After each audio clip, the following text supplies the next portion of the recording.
Hi, everyone, and welcome back to another episode of Savage Files. I'm your host, Jade Savage, and today we're talking all things Alexee Trevizo. This case is absolutely horrendous, and I do want to give a trigger warning because it does have to do with a deceased newborn baby. And although this is a true crime podcast, I know that can be triggering for some, so I do want to put the trigger warning at the beginning here. Alexee Trevizo seemed to be just another normal girl from Artesia, New Mexico. She's 19, she's on the cheer team, and she has a boyfriend named Devin Fierro. But everything changed on January 26th, 2023. Around 11 p.m. on January 26th, Alexee was taken to the hospital by her mother, Rosa Rivas, where she was complaining of lower back pain. In a later interview, Alexee's mother, Rosa, will go into detail about how it wasn't abnormal for Alexee to have back pain because when she was pregnant with Alexee, her husband was violent with her, which caused Alexee to have back and hip problems throughout her life. One of the first things Alexee was asked by the doctor was, "Are you pregnant? Do you think you could be pregnant? Is there any chance of pregnancy?" And Alexee and her mother both assured the doctor that there was no chance that Alexee could be pregnant. January 27th of this year, you came into contact with Alexee Trevizo. Can you tell us what happened on that day? Just from the beginning of everything that happened. Yes, she presented, I want to say it was around 11:30 at night. I don't have the chart in front of me, so there's some details I'm going to have to sort of guesstimate from my recollection. Her presenting complaint was for back pain. She was brought in by her mother. We were told that she began having back pain after coming home from cheerleading practice. Sounds like she had gone to bed and then woken her mother up. And so her mother brought her in. And when I initially evaluated her, she really wouldn't sit still. She wouldn't really let me examine her. She had on a very baggy sweatshirt. And, a 19-year-old with back pain, the vast majority of the time, that's not going to be anything serious. But she was just not really acting right. And so I became concerned that there was something else going on, potentially a kidney stone or something like that. I asked the patient and her mother if she could be pregnant. Her mother said, no, under no circumstances. I've been buying pads for her every month. And so I ordered our normal evaluation, which would be some basic labs, including a pregnancy test, as well as a CAT scan of the abdomen and pelvis to make sure she didn't have a kidney stone or something like that. The pregnancy test came back positive an hour late, maybe 45 minutes later. I can't tell you exactly how much time had elapsed when I became aware that her test was positive. So at that point, we sent it for a blood confirmatory test, which is what we call a quantitative HCG, which tells us, it gives us a number. Instead of just a positive or negative for pregnancy test, it gives us a number. And so it was taking the lab a little bit longer than I would have thought to give us the actual quantitative HCG level. And so at that point, I started getting very nervous because I figured, well, maybe it's a really high number, maybe they had to dilute it down. And I wanted to check on the patient, and I asked the nurse where the patient was, and he said, well, she's in the bathroom. At 1:38 a.m. on January 27, 2023, you can see Alexee Trevizo on hospital surveillance footage running into the bathroom while she's holding her backside. Approximately 1 minute later, you see Alexee's mother, Rosa, on the surveillance footage walk to the bathroom door. She doesn't go into the bathroom. It appears that she's speaking to Alexee through the bathroom door, and she stands there for about 30 seconds and then she walks away. 10 minutes later, you see Rosa re-enter the frame and she walks back up to the bathroom door. Again, she does not go inside. The door is not open and she appears to be speaking to Alexee through the door. This time, she stands in front of the door for approximately 45 seconds, almost a minute. At 1:51 a.m., you can see medical staff starting to get antsy. They're pacing in front of the bathroom door. You can see a couple of the members talking to Alexee through the door. And what we understand now is they're trying to get Alexee to open the door. They were concerned about what was going on inside. They said they could hear the toilet flushing repeatedly, her grabbing paper towels, the bathroom sink was running, and so they were concerned about what she was doing inside the bathroom. They had asked Alexee to open the door. She wouldn't open the door. So eventually, one of the staff members brought keys to unlock the door. And at 1:57 a.m., Alexee voluntarily opened the door and walked out. Alexee was in the bathroom for a total of 19 minutes, and the medical staff said when they entered the bathroom after she exited, there was blood everywhere, and it appeared that she was trying to clean it up. And so at that point, I became very concerned, and I said, you need to get her out of there right now. So it took a while them to find a key. The nurse was knocking on the door, and we heard the toilet flush several times. And so at that point, finally, the door opened, and there was just blood everywhere. Approximately 30 minutes after Alexee exited the bathroom, the housekeeper was in the bathroom cleaning up the blood, and she lifted up the trash can. And when she lifted up the trash can, it seemed heavier than usual. When she looked further into the trash can, which seemed empty at the time, she found a deceased newborn baby wrapped in a trash bag. Immediately, the housekeeper alerts everybody around. Police are called to the hospital. The housekeeper herself is very visibly upset, rightfully so. While this is going on, the doctor is in the room with Alexee. She's giving her an ultrasound. She's checking her cervix. She's saying that she's essentially fully dilated to give birth, but there's no baby to give birth to. She's bleeding. She doesn't understand really what's going on, and she's very concerned for Alexee because this is obviously not a normal situation. In the middle of all of this happening is when a nurse walks in the room and says, "I need to speak with you." The doctor steps out, and that's when the doctor is informed that they located a deceased baby, a newborn baby, Alexee's baby, in the trash can. The doctor then says that she immediately is attending to the patient, which she's referring to as the newborn baby. She says that she dumps the trash can over and she can tell the baby is cold and she does not resuscitate. At that point, she understood there was no bringing the baby back to life, so she chose not to resuscitate because she did not want to tamper with evidence. The doctor then turns her attention to the other patient, which is Alexee. She is now understanding that Alexee gave birth to this baby in the bathroom and she has not been taken care of properly and her health is at risk. However, the doctor does make it clear that she will not have this conversation with Alexee and her mother until the police have arrived and are present for that conversation. I'm sorry, we discovered a dead baby in the bathroom. Oh my gosh. I'm sorry. I came out and I didn't know what to do. Lexi, I told you about this. But it I just asked you, baby, to tell me the truth. it was not crying or nothing.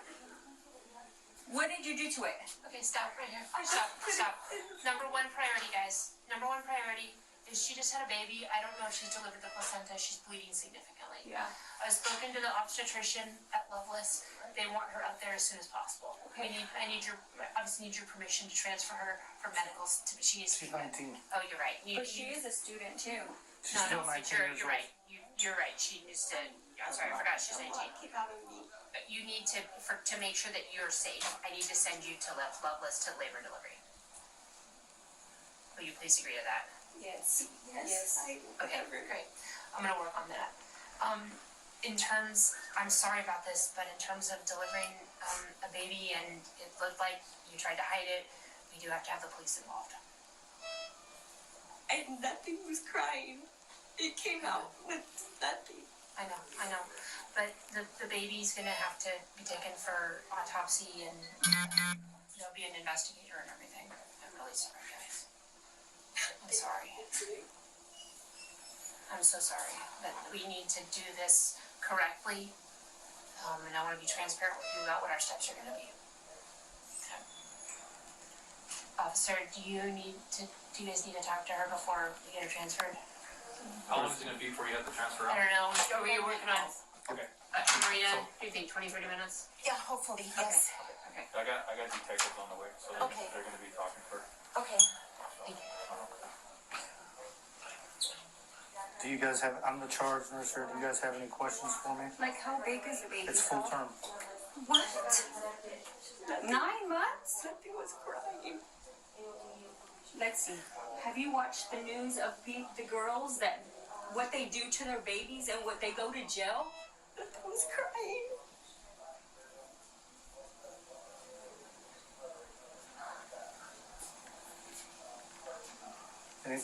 Any other questions? Okay.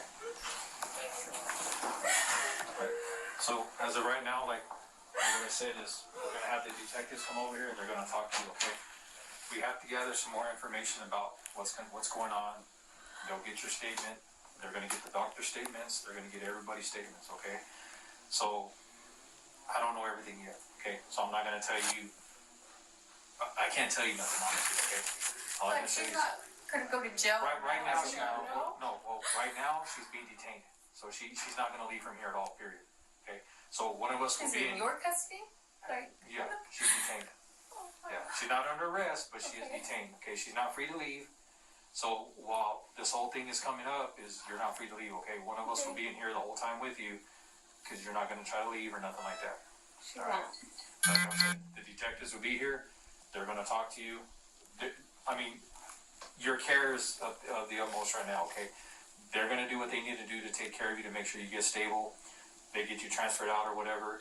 Like I said, the detectives are already been notified. They're already on the way, so they're gonna come talk to you. All right. So don't leave. Don't try to do nothing. One of us is always gonna be in here in this room with you, okay? Unless we have to step out for doctor's orders or something like that, because if they need to examine you or do something with you. But other than that, like I said, you are detained. You are not free to leave at this point. Do you understand that? Yes, sir. Okay. Where was the baby at? I don't know. I have no clue yet. Like I said, I just talked to the charge nurse. We're still getting all the information right now. Okay. Once we get that information, like I said, the detectives, they can clue you in on everything and talk to you more about it. Okay. All right. So.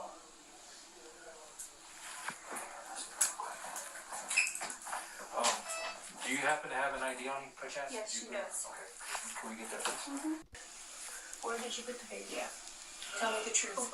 In there. 517 Where did you put the baby at? 836 460. That came out of your toilet bag? You put it in the bag? Yes. In what bag?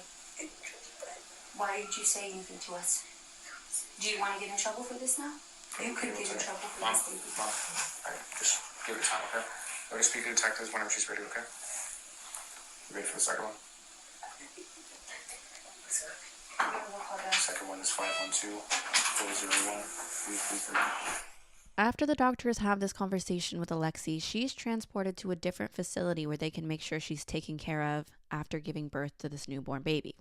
Now, if you want to fall down the Alexee Trevizo rabbit hole, there's lots of body cam footage of medical staff being interviewed and just conversations that police have had with Rosa and the family, and definitely go check all of that out. As for Alexee, we don't see her again until May 10th, 2023, a little after 3:30, when police show up to Alexee's residence with an arrest warrant. She's over the age of 18. I understand that, but I have a right to know as well. And we'll tell you that, but we Okay, then need let the me know now. cooperation. We need the cooperation. Let me know now. I'm giving you the cooperation. I told you answer my question. What is she under arrest for? Like I said, she's over the age of 18. Like, we can't relinquish that information, but bring her out here, we'll tell you. What is she under arrest Bring for? her out here, we'll tell you right in front of No, I'm not bringing her out here yet. Let me know what she's under arrest She's for. gonna get arrested regardless, ma'am. I mean, I don't know why. For what? For what? For what? Are you okay with telling me? Yeah, go ahead. Tell me. Homicide. Open count of homicide. And tampering with evidence. Tampering with evidence? Yes. At the hospital? Yes. You bet when this is over, I'm coming for the police department and the hospital. I am. Yes, ma'am. Don't even know it. You don't know it? I don't know. I don't remember. Alexee, do you know your date of birth? Yes. Okay. What is it? 11/25/03. Yeah. Do you have to walk her all the way over there? Can you bring your car up there? Please. It's up to you. That's all. Just please. I'll go get it. Alexee, are you okay with your mom getting your criminal complaint when we get to the detention center? It has your personal information Can on you it. repeat that? Are you okay with your mother getting the criminal complaint? It has your personal identifying information on it. Serial number, date of birth. Yes. Are you okay? Yes. Okay. I have to serve you first, then your mom can get it, okay? Okay. No medications, anything you need to take while you're in there. No, sir, no. Okay. She has still been, bleeding, so I don't know if she needs... Do you have any, I don't know if they have tampons. They do have family products. Okay. Okay. But I'm pretty sure if you take your own, you can use your own if you need it. Can she? Do you want to grab some? Can she grab some of that right quick? Or? Yes. Do you mind if Get your little bag. one of us goes with you? Go ahead. Go ahead. Go ahead.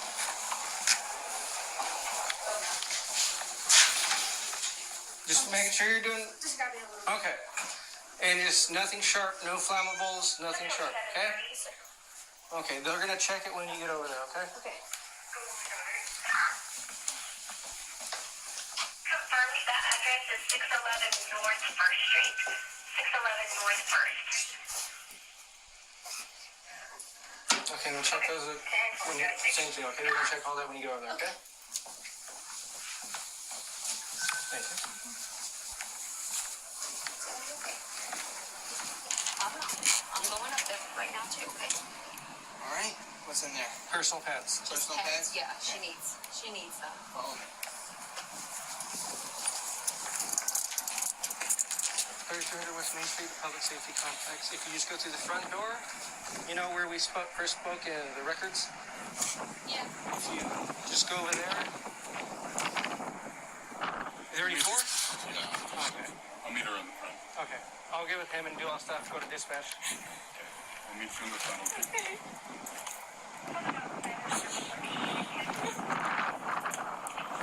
We're Tampa. I'll be headed your way.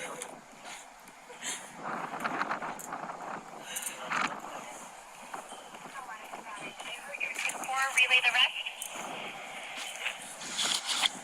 I'll be headed your way for the relay shortly.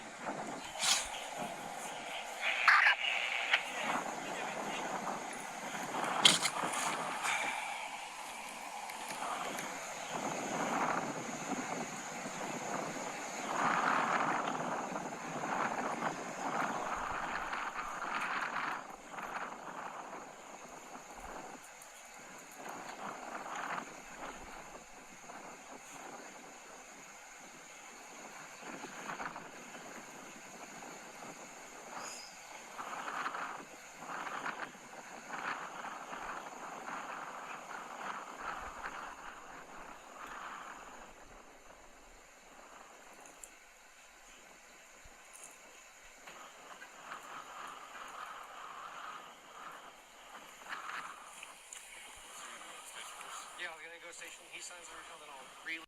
Initially, Alexee was charged with 3 felony counts. One was tampering with evidence. The second one was intentional abuse of a child resulting in death under 12. And of course, first-degree murder, willful and deliberate. When you look up Alexee in the statewide search, New Mexico is a statewide search. When you look up court records, it pops up 3 different cases for Alexee, which seems a bit confusing because they're different case numbers, but it's all the same case. I think it's interesting, and the reason I wanted to point this out was because the very first court record, it has the 3 charges, which was the first-degree murder, tampering with evidence, and child abuse. But in the other 2 cases, which are more recent, they dropped that 3rd charge, which was that child abuse charge. I'm going to read that charge one more time. Intentional abuse of a child resulting in death of a child under 12. And the definition is a person who commits intentional abuse of a child less than 12 years of age that results in the death of the child. I don't know why this charge didn't stick. For me personally, I think that when you put a baby in a plastic bag, allow it to suffocate and hide it in a trash can, that constitutes child abuse. But I digress. Upon looking further at the court records, I see on 5/11/2023, which is the day that Alexee was arrested, there is a no contact order ordered by the judge. I see a lot of people curious as to who the no contact order would be against, and this could be any of the victims. It could be Devin Fierro, who is Alexee's boyfriend, or any of his family. In other cases, like Brian Kohlberger, there's a no contact order with any of the victims, which is obviously the roommates, but of course, any of the victims' family members, Kaylee, Maddie, Xana, Ethan, any of their family members, BK has a no contact order. He cannot contact any of them. And while they were, I guess, technically not the direct victim, they are directly affected by this. And so in this situation, it could be Devin, it could be his family, or anybody who is considered a victim in this situation.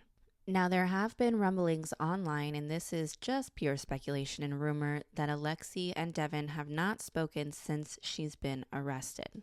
Since this case has come out, we've had a lot of questions, clearly more questions than answers. But one of the biggest questions is, how do you go 9 months and not know you're pregnant?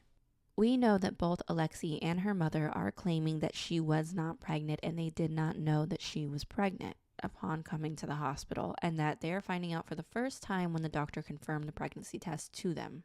But we see photos of Alexee where she is very clearly pregnant.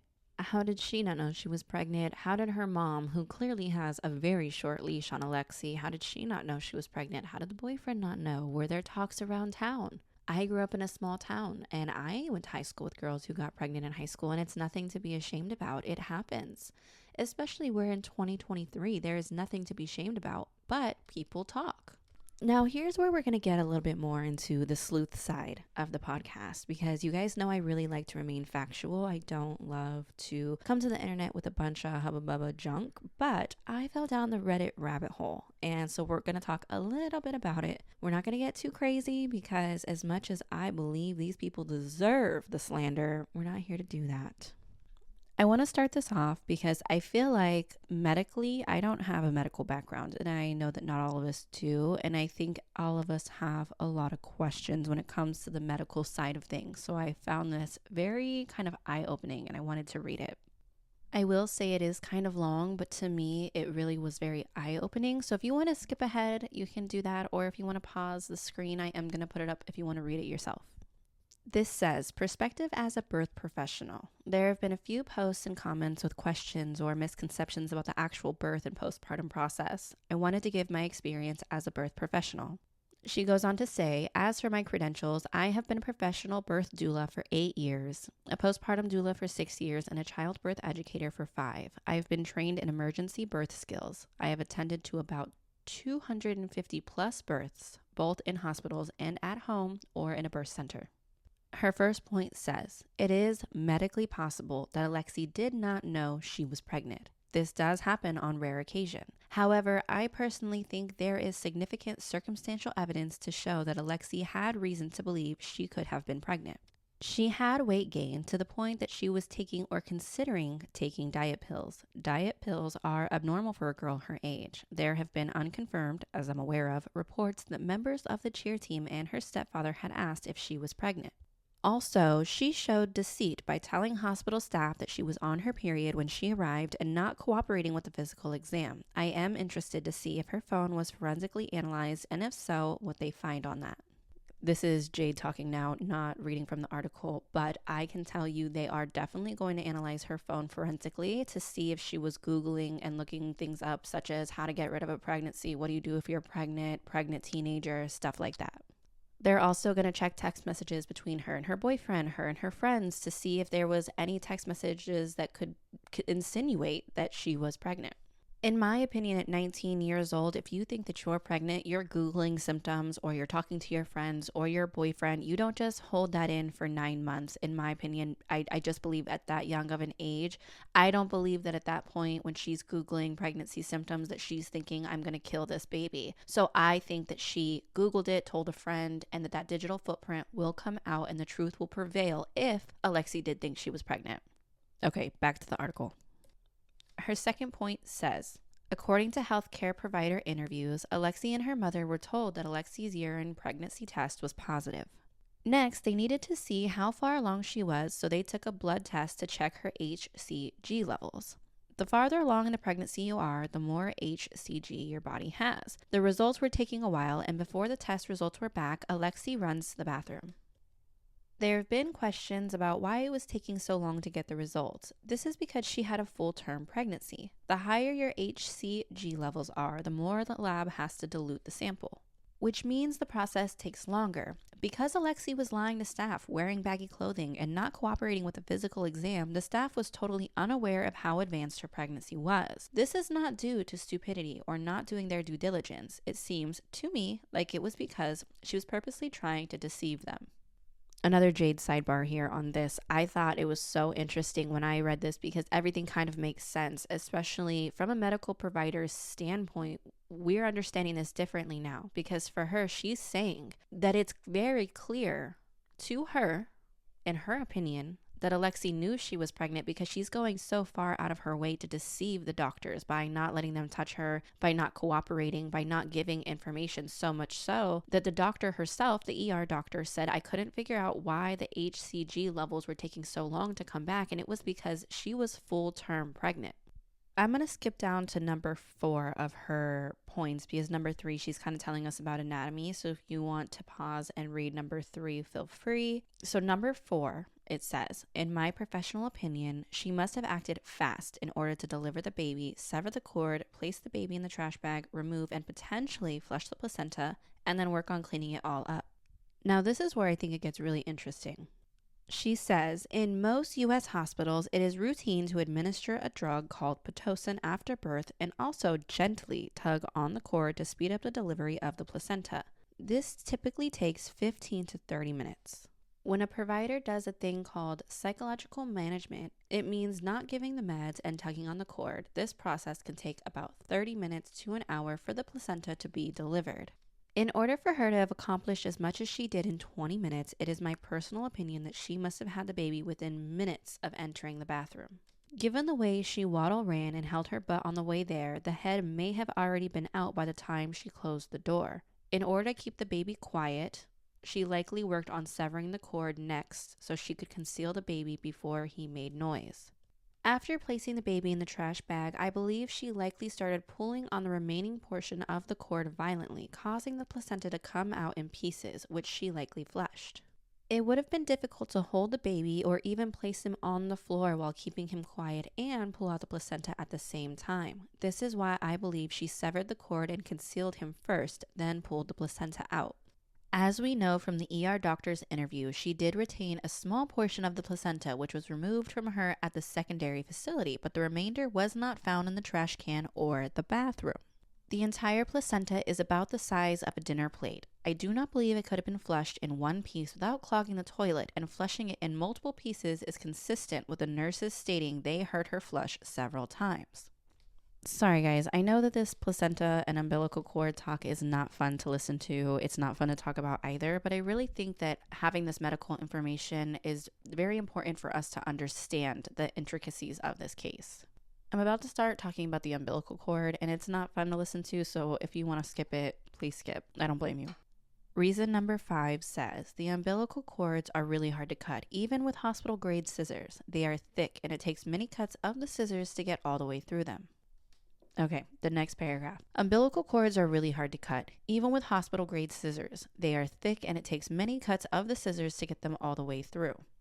They are also filled with blood right after birth. It takes about 15-ish minutes after birth for all the blood to drain from the placenta and into the baby's body. I don't believe there was enough time for that because she exited the bathroom in 20 minutes. The cord also pulses, so if it was cut soon after delivery, it will spurt blood from the end that is attached to the placenta.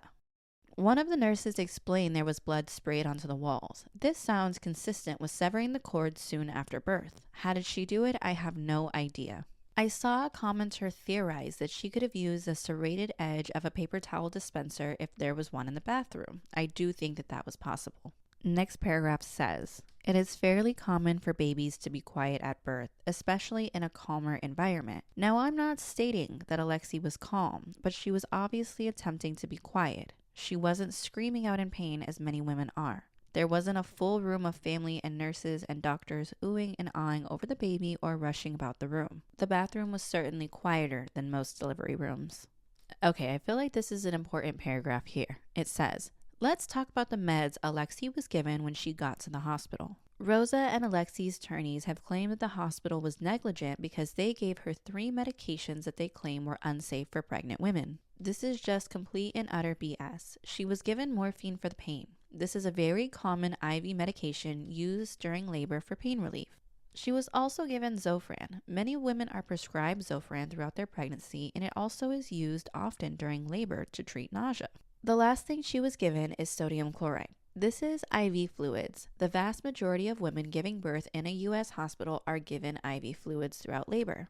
And that's where this article stops. I think it was for me, like I said, I have no medical background. So for me, I feel like this was very informative in a way that I could understand where the deceit could come from Alexee and Rosa. I'm so grateful for whoever wrote this article because I know it was hard to listen to, it's hard to talk about, but if you can push through and just listen to the context and the information, I think it's just so eye-opening. It's just shocking and hard to understand how a 19-year-old girl could give birth in a hospital bathroom alone in 19 minutes, get rid of a baby, somehow cut the umbilical cord, get rid of the placenta, and try and clean up the bathroom. I can't comprehend it. This case is so infuriating. You know, I see just a few, but I see people online saying, oh, Alexee is innocent until proven guilty. Babe, she confessed. I don't know what you're talking about. I just don't know what she could be innocent of. Because the autopsy came back, babe. The autopsy came back and said that baby died of suffocation. You put him in a bag and closed him up and left him there. How were you 100% certain when you gave birth to the baby and you cut the umbilical cord and you're flushing your placenta down the trash can, or I'm sorry, down the toilet, and you're cleaning up the bathroom in that short amount of time? How were you 100% sure that that baby wasn't alive? How can you know? You've never given birth before. You were scared. How would you have known in such a frantic situation to be 100% certain just because he didn't cry he wasn't alive? You didn't hear her say, oh, the baby was blue. You didn't hear her say he wasn't breathing. I checked his pulse. There was no movement. You just hear her say nothing was crying. Not even referring to the baby as a baby. The baby wasn't crying. Or he wasn't crying. Nothing was crying. Nothing was crying. She just kept saying nothing was crying. It's sick. I'm sorry. It's so sick. Because what was the worst thing that could have happened if you walked into that hallway and you said, I just gave birth and the baby isn't crying? He's not alive. What was the worst thing that was going to happen? Is they would say, oh my gosh, they would take the baby. They would try and resuscitate. They would try and help the baby. But instead, we'll never know if that baby was going to be alive or not. We'll never know if that baby was going to grow up to be an NBA player or a scientist or go on a submarine. Because you chose to put him in that bag and hide him in the trash can like he was garbage. No regard for a human life. No regard for an innocent, beautiful baby that a million people would love to take care of and raise and love. Alexee and her family are definitely not happy that this is getting out and is a viral case now. In one of the body cam videos, you can see Rosa berating an officer. How did this get out? People around town are talking. People are talking at the high school. What about HIPAA? So I can just imagine how upset they are that this has gone international. So the school sent out an email. This is part of the email. I don't have the entire thing, but the email says, good morning, APS employees. I want to make sure that everyone in our school district fully understands that as an employee of the Artesia Public School System, we are prohibited by FERPA from disclosing personal information about our students to anyone other than their own legal parent or guardian. As an employee of the Artesia Public Schools, we are unable to discuss personal student matters in any setting. This includes in school, out of school, weekends, verbal communication, electronic communication, etc. Absolutely zero communication about any child to anyone other than their own legal parent or guardian. If anyone other than a child's legal parent or guardian asks you a question, your answer must be that you cannot discuss personal student matters and that you have no comment. Anyone asking questions regarding personal student matters should be referred to me.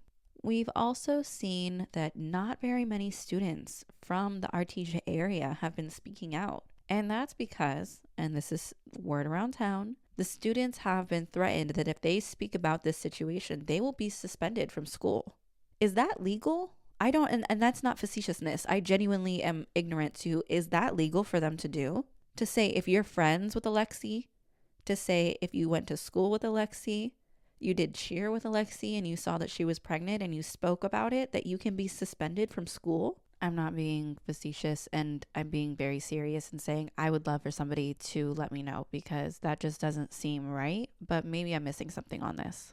As this story continues to unfold, it'll be very interesting to see if more students or community members start to speak out about Alexee or her family, and not even in a bad way, but just in a way. I like to know a subject. And so we see the headline and we see the body cam, but we don't know these people. So it would be nice to put this family into context to understand the subject. But I think this episode is long enough for now. I want to make a part 2 going over some of the legal documents and things like that. So if you guys want a more in-depth version of the legal documents, that I can definitely put that together for you. So thank you so much for hanging out. I know it was a little rough there in the middle. I know, but we made it. We made it through some of the gruesome talk. We were talking about it on live the other day, and some of you guys were like, Jade, I can't handle this. And I get it. It can be a little icky to talk about, which is why I try to give a little bit of a disclaimer. But thank you guys so much for hanging in there. If you guys want to talk more, of course, you guys know to find me on TikTok Live, TikTok, Instagram. Everything will be linked below. Thank you guys so much for listening. I appreciate every single person who made it all the way to the end or just